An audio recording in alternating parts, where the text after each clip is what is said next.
We've all seen families in need of help. I remember a dad coming to us in need of help with his 3-year-old son.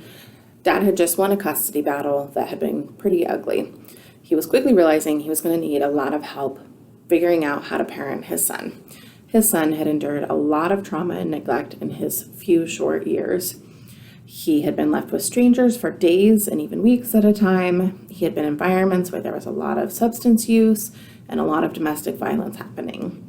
This little boy spent most of the first year of his life in a baby swing, and due to this, at about 1.5 years old, he had to have surgery to correct the formation of his hips. When this little boy moved in with Dad, he started showing a lot of behaviors from his trauma. He had delayed speech, and he was not making eye contact with adults or other people who would be talking to him.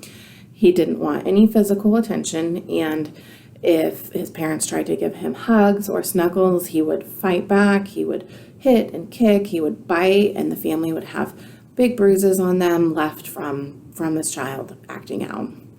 This little boy also became so skilled at escaping things that he learned how to undo the buckle on his seatbelt, and he would attempt to try to get out of the car when they were driving places.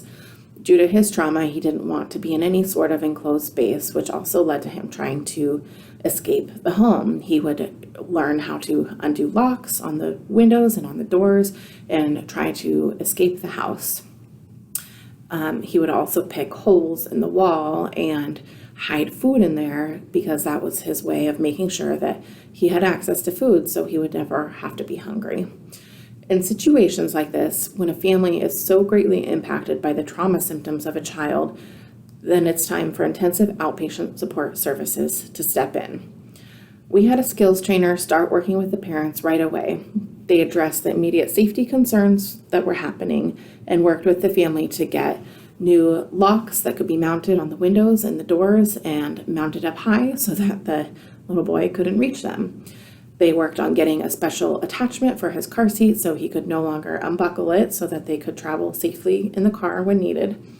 Once these safety issues were addressed, they worked on creating safety and stability in the home. They worked with the parents on creating routines and how to remain constant with a loving presence through the child's negative behaviors that were happening. We then had a skills trainer working with the child as well, and they mirrored that work that the parents were doing. They would show up consistently and provide a loving environment where they were accepting of his negative behaviors and just staying consistent and present throughout the time with him. Once the relationship had formed with the skills trainer and the young child was starting to trust them, they then worked on pushing skills a little bit further and developing those speech skills and eye contact and in other relational skills by using games and different activities. Towards the end of the services, as the child was getting ready to graduate out, things looked much differently for the family. The child was no longer trying to escape environments. He was no longer unbuckling his seatbelt or trying to escape through windows or doors. He was able to just be in the home and be content and feel safe. His speech had developed a great deal, and he was able to make eye contact with others, which provided a lot of connection and attachment with his parents.